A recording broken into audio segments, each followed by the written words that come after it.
श्री जो चंद्रशेखर स्वीकृति को लेकर कई बार। धन्यवाद, बहुत बहुत धन्यवाद आपका। धन्यवाद सभापति महोदय। मैं आपने मुझे मौका दिया इसके लिए धन्यवाद। मैं अपने व्यक्तिगत जीवन में, मेरे आज भी याद है, मेरी माँ ने एक बार मुझसे कहा कि मेरे मामा बहुत गौरवशाली हैं कि उनकी बिटिया ने उनको प्लेन का सफ़र करा दिया। क्योंकि हम गांव से आते हैं, किसान परिवार से हैं, तो हर चीज़ की हमारे लिए अहमियत है।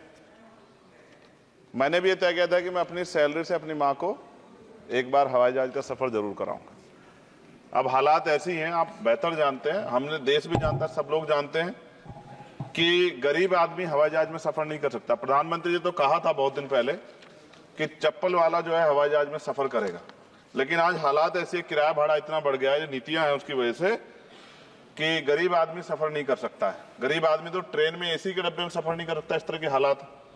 तो मेरी मंत्री जी से मांग है कि कोई व्यवस्था ऐसी की जाए कि जो करोड़ों महिलाएं देश की हैं, करोड़ों परिवार ऐसे जिन्होंने सपना ही देखा हवाई जहाज को जाते, उनको भी एक बार मौका मिले कि हवाई जहाज का सफ़र कर लें। तो अगर किराया सस्ता होगा तो शायद वो प्रयास कर सकते हैं, उनके बच्चे प्रयास कर सकते हैं। साथ साथ वायु यात्रा में सेफ्टी सिक्योरिटी का बहुत ज्यादा ध्यान रखने की जरूरत है। कई बार हादसे हुए हैं, कई चीजों पर हमें गौर करना है। साथ साथ ज्यादातर एयरपोर्ट जो है वो प्राइवेट हो गए, और प्राइवेट होने की वजह से कर्मचारियों का शोषण होता है।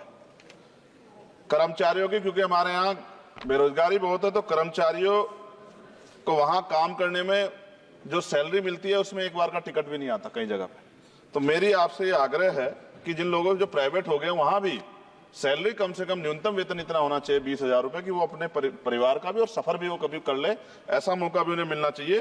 साथ साथ प्राइवेट होने की वजह से SC/ST OBC के बच्चों को जो नौकरी मिल जाती थी वो भी जीरो होगी।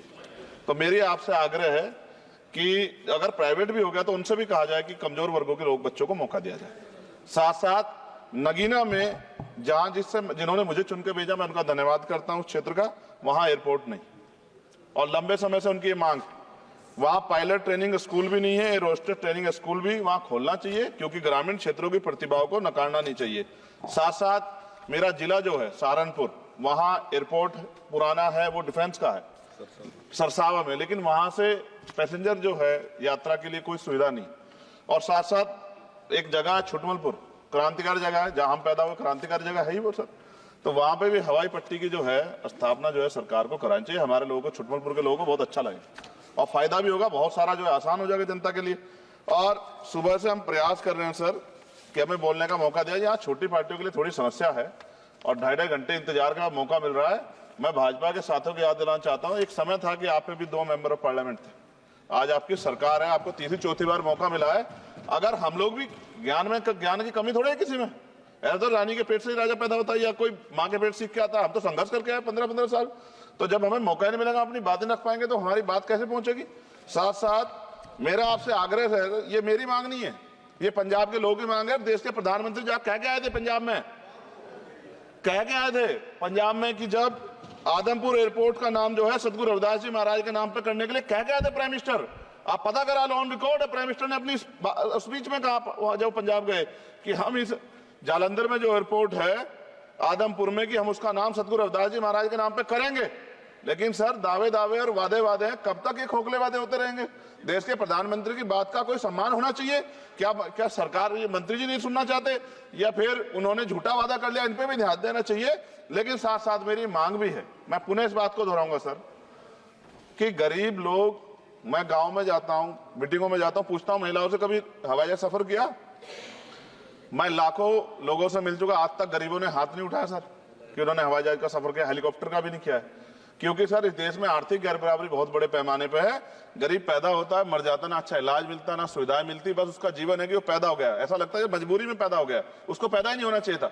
इस देश में कमजोर वर्गों के लोगों का भी सम्मान होना चाहिए, उनको अवसर मिलना चाहिए। सरकार की योजनाओं में गरीबों की हिस्सेदारी होनी चाहिए, इस बात का ध्यान जो है सरकार को रखना चाहिए। और अगर सरकार नहीं रखती है तो वो सरकार सर गरीबों की नहीं हो सकती है। नौजवान जो है मंत्री सरकार ने दिए हैं, और मुझे उम्मीद है कि एक नौजवान दूसरे नौजवान के दर्द को और गरीबों के दर्द को और ग्रामीण क्षेत्रों के दर्द को समझेगा। और मुझे भरोसा है आपके ऊपर, आपकी शैली के ऊपर, क्योंकि पिछली बार भी विषय उठा था। हम जाते हैं सब लोग कि आप इस बात को इस बार सफल करने में कामयाब हो जाएंगे। मेरी मंगल कामनाएं भी है कि कोई गरीब परिवार आपको प्रार्थना करे, दुआएं करे कि आपने उनको ये मौका दिया। वरना आदमी पैदा होता है भारत में और गरीबी में मर जा, हजारों साल चला, अब भी आजादी के 75 साल बाद भी अगर ये नहीं हो पा रहा है तो इस पे हमें गौर करना चाहिए कि क्यों नहीं हो पा रहा। कई सीनियर साथी हमारे यहाँ हैं, मैंने उनको प्लेन चलाते हुए देखा, मेंबर ऑफ पार्लियामेंट होते भी। मेरा विश्वास है कि अगर इधर से भी और इधर से भी सब लोग जनता के विषय में सोचेंगे तो जनता की जिंदगी आसान होगी, जो कि अभी नजर नहीं आती। और मैं फिर आपसे आग्रह करूंगा, आप चेक कराइए, SC ST OBC के बच्चों को वैसे ही नौकरी नहीं मिल रही है, और जब ये पूरा सेक्टर प्राइवेट हो जाएगा तो क्या रिजर्वेशन करेंगे हम लोग? क्या फायदा रिजर्वेशन का? जब SC ST OBC के बच्चों क्या रिजर्वेशन का फायदा? गाली तो खाते हैं इस नाम पे, लेकिन रिजर्वेशन ही कहां मिलेगा जब सब प्राइवेट हो जाए? प्राइवेट वाले कहां दे रहे हैं? तो उनको कहिए कि प्राइवेट सेक्टर में मैं विधेयक लेके आया, निजी विधेयक, कि प्राइवेट सेक्टर में SC ST OBC के बच्चों को मौका मिलना चाहिए। सुप्रीम कोर्ट का एक ऑर्डर, आज चर्चा हुई इसमें कि भाई क्रिमिलेयर होगी। कितने अरबपति बने आप लोग? कितने लोगों पे हवाई जहाज बताइए? SC ST के लोगों पे कितने लोगों पे हेलीकॉप्टर बताइए? आप कुछ नहीं है आपके पास आंकड़े। सब लोग मिलकर गरीबों को चलना चाहते हैं, ये गलत है सर। मैं आपका धन्यवाद करूंगा पुनः सर, और क्योंकि हम ही कोरम पूरा करते हैं सर, देख लीजिए आप, हम ही बैठे कोरम पूरा करते हैं। हमें विश्वास है अपने देश की पार्लियामेंट पे कि आज नहीं तो कल इस पार्लियामेंट से गरीबों के लिए कानून बनेंगे और गरीबों के लिए पॉलिसियां बनेंगी और गरीबों को भी सम्मान का जीवन मिलेगा, ऐसा हमें विश्वास है। मैं आपका धन्यवाद करता हूं और मुझे उम्मीद है नौजवान हमारे मंत्री से कि वो गरीबों की बात को सुनेंगे और हम लोगों की पीड़ा को समझेंगे और हमारे क्षेत्रों में काम कराने का। धन्यवाद।